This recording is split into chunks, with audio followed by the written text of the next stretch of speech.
달콤한 말씀 행복한 하루 12월 3일 금요일 말씀은 사사기 16장 15절에서 31절까지의 말씀입니다. 들릴라가 삼손에게 이르되 당신의 마음이 내게 있지 아니하면서 당신이 어찌 나를 사랑한다 하느냐. 당신이 이로써 3번이나 나를 희롱하고 당신의 큰 힘이 무엇으로 말미암아 생기는지를 내게 말하지 아니하였도다 하며 날마다 그 말로 그를 재촉하여 조르매 삼손의 마음이 번뇌하여 죽을 지경이라. 삼손이 진심을 드러내어 그에게 이르되 내 머리 위에는 삭도를 대지 아니하였나니 이는 내가 모태에서부터 하나님의 나시린이 되었음이라. 만일 내 머리가 밀리면 내 힘이 내게서 떠나고 나는 약해져서 다른 사람과 같으리라 하니라. 들릴라가 삼손이 진심을 다 알려주므로 사람을 보내어 블레셋 사람들의 방백들을 불러 이르되 삼손이 내게 진심을 알려주었으니 이제 한 번만 올라오라 하니 블레셋 방백들이 손에 은을 가지고 그 여인에게로 올라오니라. 들릴라가 삼손에게 자기 무릎을 베고 자게 하고 사람을 불러 그의 머리털 7가닥을 밀고 괴롭게 하여 본즉 그의 힘이 없어졌더라. 들릴라가 이르되 삼손이여 블레셋 사람이 당신에게 들이닥쳤느니라 하니 삼손이 잠을 깨며 이르기를 내가 전과 같이 나가서 몸을 떨치리라 하였으나 여호와께서 이미 자기를 떠나신 줄을 깨닫지 못하였더라. 블레셋 사람들이 그를 붙잡아 그의 눈을 빼고 끌고 가사에 내려가 놋줄로 매고 그에게 옥에서 맷돌을 돌리게 하였더라.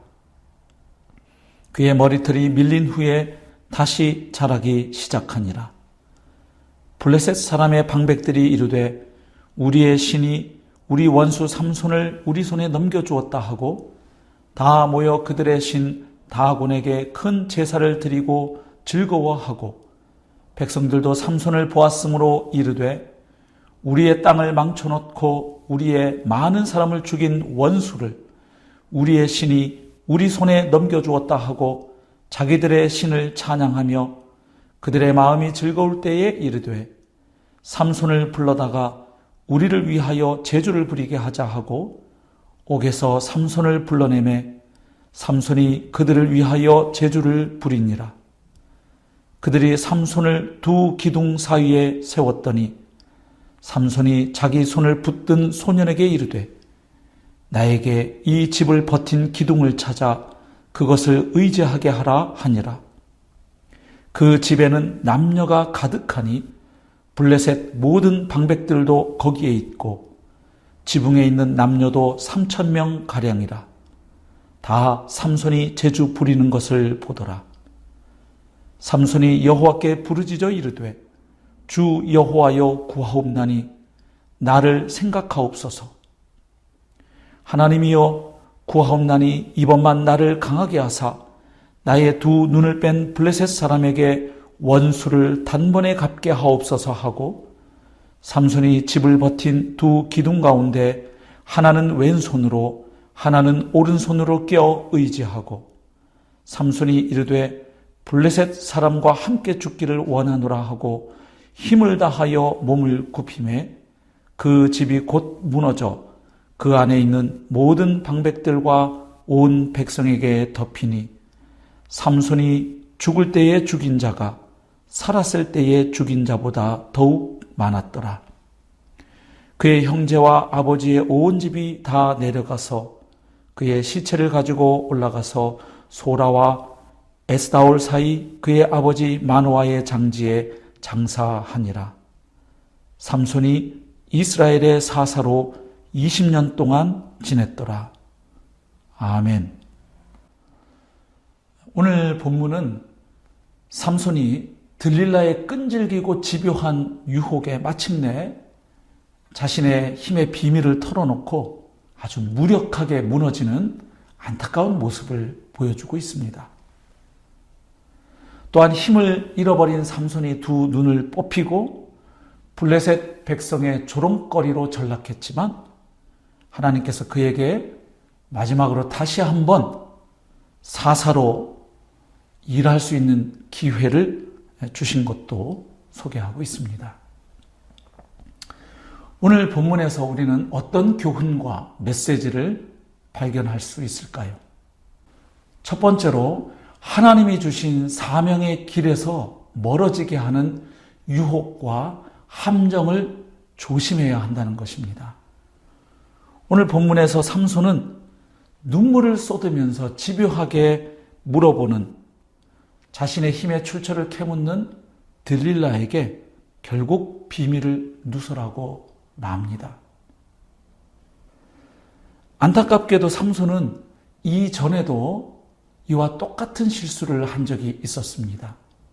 사사기 14장에 보면 삼손은 집요하게 눈물을 흘리며 물어보는 그의 아내에게 수수께끼의 답을 가르쳐 줍니다. 30명의 블레셋 사람들에게 내었던 그 수수께끼의 정답을 아내에게 알려주고 맙니다.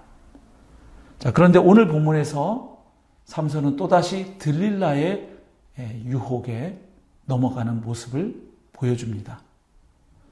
이것은 삼손이 자신의 실수로부터 아무런 교훈을 얻지 못했다는 것을 보여주고 있습니다.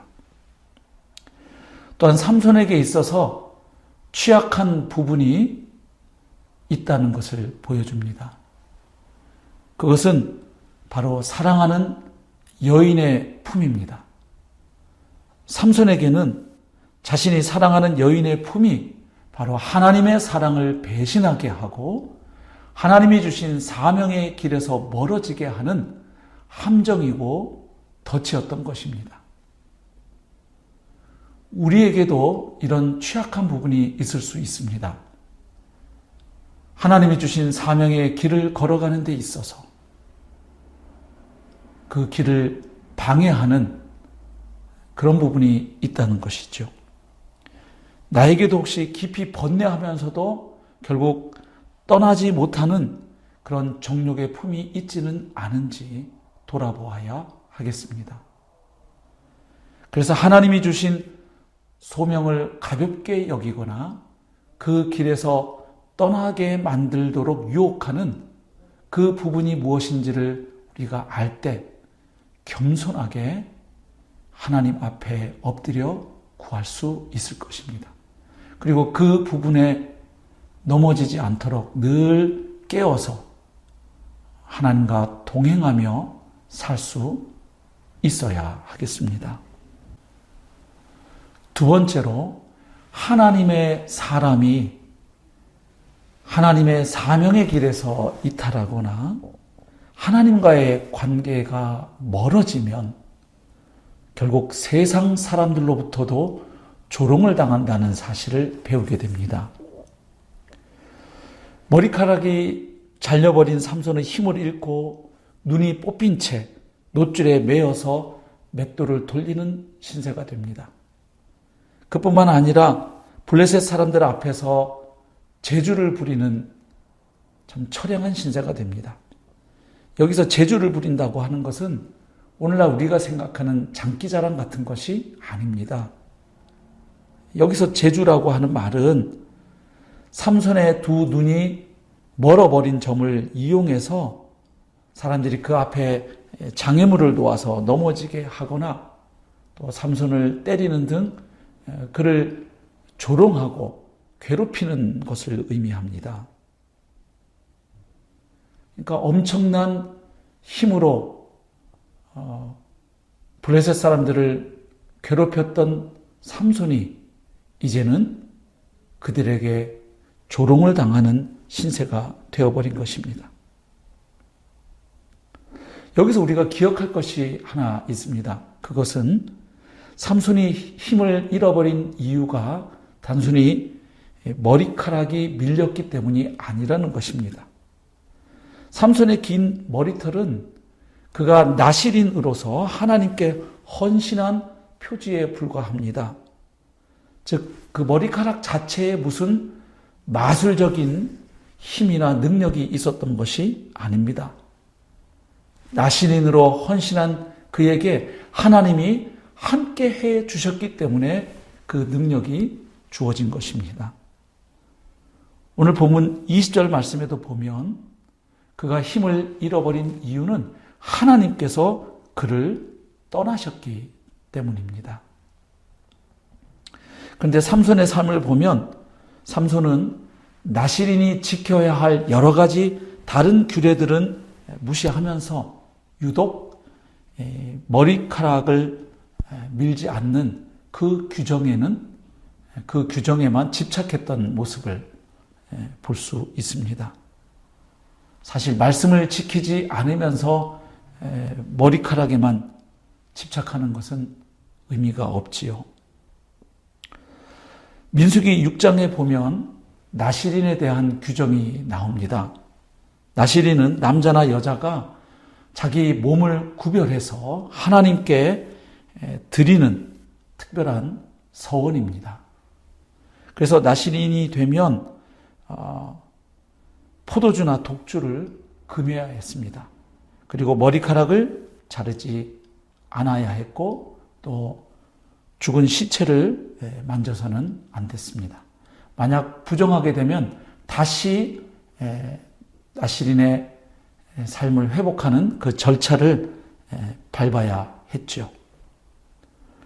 특히 머리카락을 자르는 일은 나실인 서약 기간이 끝나야만 가능했습니다. 나실인은 일정 기간 동안 헌신할 수도 있었고 또 평생을 서원할 수도 있었죠. 자, 그런데 지금 삼손은 나실인의 서약 기간이 끝나서 머리털을 민 것이 아닙니다. 삼손은 들릴라에 의해서 강제로 머리카락이 잘린 것이죠. 그리고 그의 무릎을 베고 잠이 들었던 것입니다. 그야말로 깊은 영적인 잠에 빠진 삼손의 모습을 아주 잘 보여줍니다. 이렇게 하나님의 사람이 세상을 짝사랑한 채로 하나님과 멀어지게 되면 결국 세상으로부터도 무시와 조롱을 당한다는 것을 오늘 본문의 삼손이 아주 잘 보여주고 있습니다. 하나님의 사람이 하나님의 사람답게 살 때 비록 그 신앙 때문에 거룩한 삶 때문에 핍박은 당할지언정 무시와 조롱을 당하지는 않습니다. 그러나 하나님의 사람이 하나님과 멀어지고 하나님의 사랑을 배신하거나 하나님이 주신 사명의 길에서 이탈하게 되면 결국 세상 사람들로부터도 무시와 조롱을 당한다는 사실을 기억해야 하겠습니다. 마지막 세 번째로 다시 한번 기회를 주시는 은혜로운 하나님을 오늘 본문에서 발견합니다. 삼손이 다골 신의 축제에 웃음거리로 끌려왔습니다. 그런데 그때 삼손의 머리카락은 다시 자라고 있었고 삼손은 하나님께 마지막으로 기도합니다. 어떻게 보면 마지막 순간에 그는 자신의 정체성과 사명을 다시 한번 인식한 것으로 보입니다. 사실 삼손이란 이름은 태양처럼 빛나는 이란 뜻을 가지고 있습니다. 자, 그런데 그런 이름을 가진 삼손이 두 눈이 뽑혔습니다. 앞을 보지 못합니다. 빛을 보지 못합니다. 그런데 역설적으로 그런 어두움의 상태에서 그는 다시 자신의 사명을 깨닫고 하나님께 기도합니다. 그래서 그가 마지막 그의 죽음을 통해서 그가 그동안 죽인 블레셋 사람들의 숫자보다도 훨씬 더 많은 사람을 죽였다고 오늘 본문은 말하고 있습니다. 좀 무력하게 무너진 삼손이었지만 하나님께서 그에게 다시 한번 마지막으로 기회를 주신 이 말씀에서 참 은혜롭고 자비로우신 하나님을 발견합니다. 하지만 안타까움을 우리가 금할 수 없지요. 만약에 삼손이 좀 더 나실인으로서 또 사사로서 자신의 사명과 정체성을 깊이 자각하고 하나님께서 그에게 주신 그 은사와 능력을 하나님의 영광을 위해서 매일 사용했더라면 그의 삶이 얼마나 더 놀라웠을까, 얼마나 하나님의 영광을 잘 드러내었을까 하는 아쉬움을 갖게 됩니다. 사랑하는 성도 여러분, 오늘 하루도 하나님께서 우리에게 주신 은사와 능력을 하나님의 영광을 위해서 사용하는 복된 하루의 삶 살아내시기를 주님의 이름으로 축복합니다.